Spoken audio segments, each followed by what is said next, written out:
ADRE Assam direct recruitment examination শিক্ষকৰ নিযুক্তি আৰু বৰ্তমান অসমৰ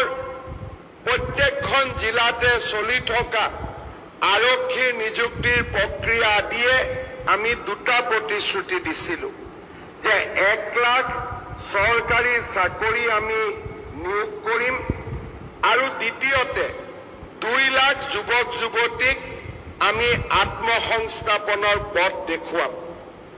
আজি আপোনালোকে দেখা পাইছে যে চাওঁতে চাওঁতে 1 লাখ নিযুক্তিৰ পৰিৱৰ্তে আজি আমি ইতিমধ্যে 1,40,000 নিযুক্তি সম্পন্ন কৰিছো আৰু 2 লাখ নিযুক্তিৰ ফালে আজি আমি ধাৱমান হৈছো যোৱা কেইটামান দিনত ADRE Assam direct recruitment examination শিক্ষকৰ নিযুক্তি আৰু বৰ্তমান অসমৰ প্ৰত্যেকখন জিলাতে চলি থকা আৰক্ষীৰ নিযুক্তিৰ প্ৰক্ৰিয়া আদিয়ে অসমৰ যুৱক যুৱতীৰ মাজত এটা ভাবিব নোৱাৰা আত্মবিশ্বাস আনি দিছে আজি অসমত 11 লাখ যুৱক যুৱতীয়ে একেলগে পৰীক্ষা দিয়ে আৰু প্ৰত্যেকজন যুৱক যুৱতীয়ে এটা কথা অন্তত মনত দৃঢ়ভাৱে প্ৰতিপন্ন কৰি লৈছে যে নিযুক্তি স্বচ্ছ হ'ব আৰু এই নিযুক্তিত কোনেও এটকা নোখোৱাকৈ নিযুক্তি হ'ব তেনেকুৱা আজি আত্মবিশ্বাস অসমৰ যুৱক যুৱতীৰ মাজত গঢ়ি উঠিছে আজিৰ পৰা যদি 10 বছৰ আগলৈ অসমত দীৰ্ঘকালীন যেতিয়া কংগ্ৰেছৰ শাসন চলিছিল কোনো ল'ৰাৰ মনত ছোৱালীৰ মনত এই কথা বিশ্বাস নাছিল যে আমি চৰকাৰী চাকৰিত টকা নিদিয়াকৈ চৰকাৰী চাকৰি পাম কোনেও বিশ্বাস কৰিব পৰা নাছিল আৰু চাওঁতে চাওঁতে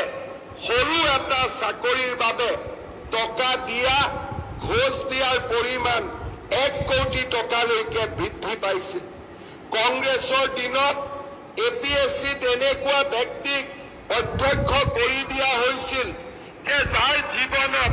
এটাই মাত্ৰ ব্ৰত আছিল যে নিবনুৱা ল'ৰা ছোৱালীৰ পৰা কেনেকৈ টকা লুণ্ঠন কৰিব পাৰি কেনেকৈ ধন লুণ্ঠন কৰিব পাৰি আৰু এনেকুৱা এটা পৰিৱেশ আছিল যে অংগনবাদী কৰ্মী আশা কৰ্মী নিযুক্তি দিবৰ বাবেও ধনৰ লেনদেন হৈছিল আজি আমি সেইখন অসম এটা যুগৰ পৰা আন এটা যুগলৈ পৰিৱৰ্তনৰ বাবে কাম কৰিছো কংগ্ৰেছৰ দিনত থকা পংকিলতাক আঁতৰাই আজি আমি স্বচ্ছতাৰ এটা নতুন দিগন্তলৈ গতি কৰিছো কোনোবাই সুধিছে যে আমাক প্ৰশ্ন কাকতখন ঘৰত আনিব দিব লাগে আমি কৈছো ঘৰলৈকে লৈ যাও কোনোবাই কৈছে যে আমাক OMR সিটখন চাব দিব লাগে আমি কৈছো সেইখনো লৈ যাও কতো কোনোবাই কৈছে যে প্ৰশ্নৰ উত্তৰ কেটা আপোনালোকে এনসাৰ কিটো ঠিক কৰি বনাইছে নে নাই তাকো আমি চাব খুজিছো আমি কৈছো সেইটো চাই লওক স্বচ্ছতাৰ এটা নতুন দিগন্তলৈ আমি গতি কৰিছো আজি অসমৰ যুৱক যুৱতীৰ মাজত এটা ভাবিব নোৱাৰা আত্মবিশ্বাস আহি পৰিছে ঋণাত্মক পৰিৱেশবিলাক সলনি হৈছে আৰু লাহে লাহে এটা আন্দোলন বিবৰ্জিত পৰিৱেশত আমাৰ ৰাজ্যখনলৈ স্থায়ী শান্তি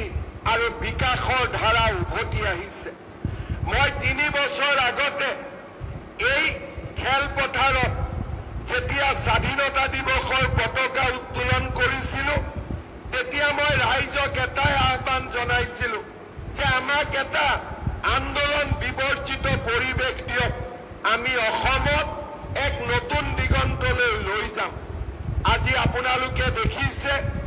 ৰাজহুৱা খণ্ডত নিযুক্তি হওক অসমত উদ্যোগীকৰণৰ বাতাবৰণ হওক বা আত্মনিৰ্ভৰ অসমৰ ফালে এক নতুন যাত্ৰা সোণসেৰীয়া যাত্ৰা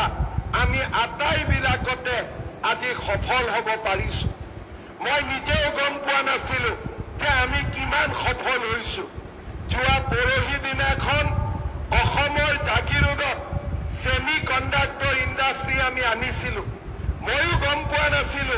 যে কিমান ডাঙৰ ইণ্ডাষ্ট্ৰি আমি অসমত আনিছিলো কিন্তু যোৱা পৰহি যেতিয়া কৰ্ণাটকৰ মন্ত্ৰী এজনে কান্দিব আৰম্ভ কৰিলে যে কৰ্ণাটকৰ পৰিৱৰ্তে অসমত কিয় এই উদ্যোগ গ'ল তেতিয়া মই বুজি পালো যে অসমে আজি এক নতুন দিগন্তলৈ গতি কৰিছে আৰু কৰ্ণাটকৰ দৰে ৰাজ্যয়ো আজি অসমৰ সফলতাত ঈৰ্ষান্বিত হ'বলগীয়া হৈছে তাতকৈ মোৰ জীৱনত আন ডাঙৰ প্ৰাপ্তি আন একোৱেই হ'ব নোৱাৰে